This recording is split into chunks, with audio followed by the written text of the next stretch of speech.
참 예수님, 오늘은 4월 23일 부활 8일 축제 토요일입니다. 인격적 체험이 믿음의 열쇠라는 제목으로 강론 말씀을 드리겠습니다. 오늘 복음에 나오는 한 여인이 있습니다. 7 마귀에 들려 고생하던 마리아 막달레나입니다. 그는 예수님을 만나서 마귀도 쫓아냈을 뿐만 아니라 제대로 된 인격적 체험을 한 여인입니다. 과거의 어두운 기억에서 벗어나서 자유롭고 밝은 세상으로 해방되는 체험을 가능하게 해준 것이 바로 예수님과의 인격적인 관계를 형성한 체험이었습니다.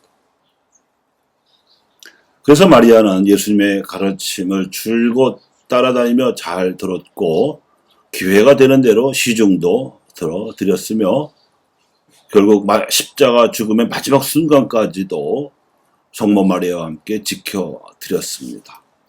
그 결과로 가장 먼저 발현 체험을 할 수 있었습니다. 십자가에 가장 가까이 있었던 마리아가 부활도 가장 먼저 체험한 것은 당연한 이치입니다.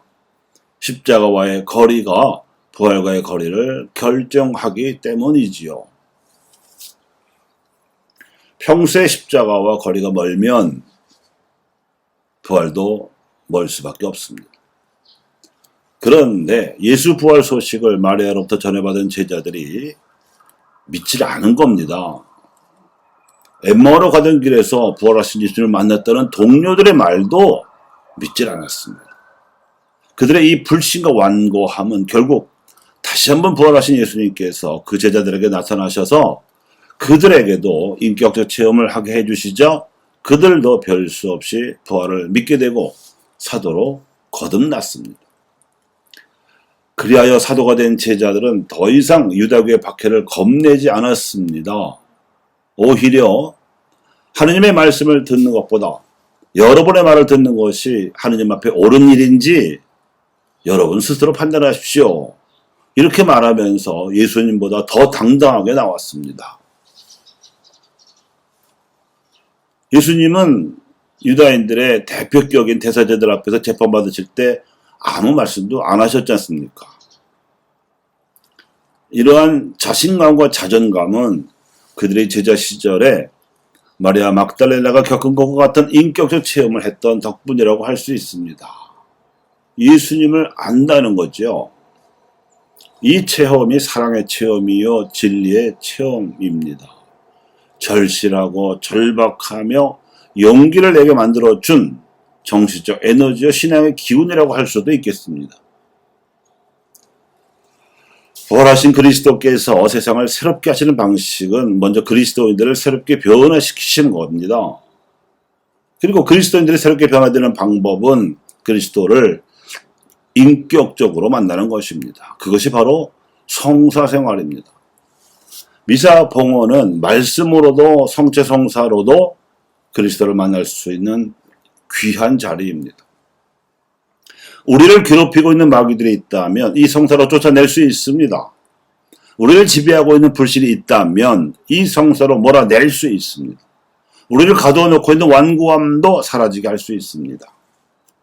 부활하신 예수님을 믿었던 마리아 막달레나와 믿지 않고 불신과 완고함에 사로잡혀 있었던 제자들과의 차이를 극복하고 담대한 믿음으로 거듭날 수 있는 길이 바로 성사 생활에 있습니다.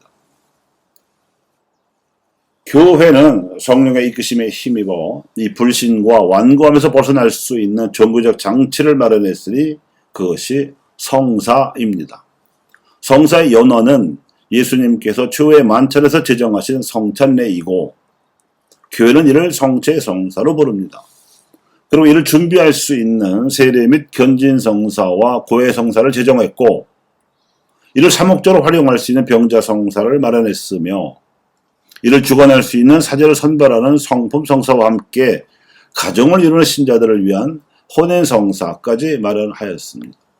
그래서 성사는 성자 그리스도의 재정의 뿌리를 두고 성령의 이끄심에 따라 사목적 필요에 부응할 수 있도록 교회가 제정한 것이고 부활하신 주님과 인격적으로 만나게 해주는 영적인 장치인 것입니다. 물론 모든 성사는 그리스도의 신비를 기념을 해서 이를 그리스도인들의 삶에서 실천하도록 하자는데 그 취지가 있습니다. 성사야말로 부활하신 그리스도께서 모든 것을 새롭게 창조하시는 영적인 도구인 것입니다. 교회가 제정한 종교적 제도이지만 그 본질은 부활하신 그리스도의 발현을 일상화시키며 그로 인한 현존에서 그리스도인들의 영적인 기운을 얻도록 하기 위한 것이라서 영적인 도구의 지위를 얻습니다. 시공을 초월해서 성령의 사기지은을 발휘하시는 부활하신 그리스도께서는 오늘날 우리 사회에서도 여전히 하느님 나라와 영원한 생명의 복음을 선포하시러 동분서주하십니다. 손상되지 않고 빠르며 빛나고 예민한 성령의 에너지를 분출하고 계십니다.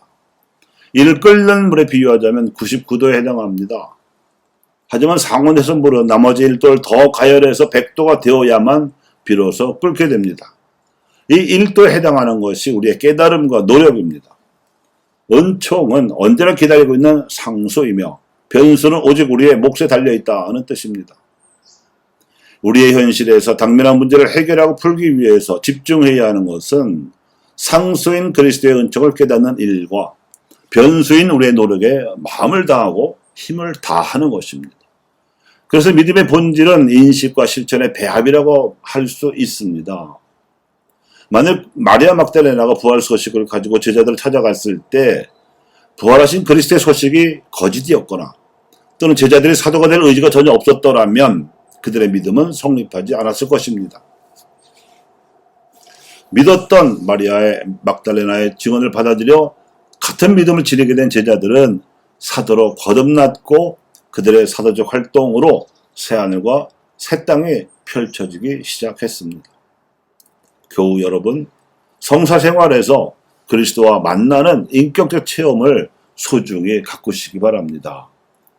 절실하고 절박하며 인격적인 만남의 체험을 성수해서 하는 것, 지금 우리 교회 그리스도인들에게 이보다 더 필요한 것이 있을까요?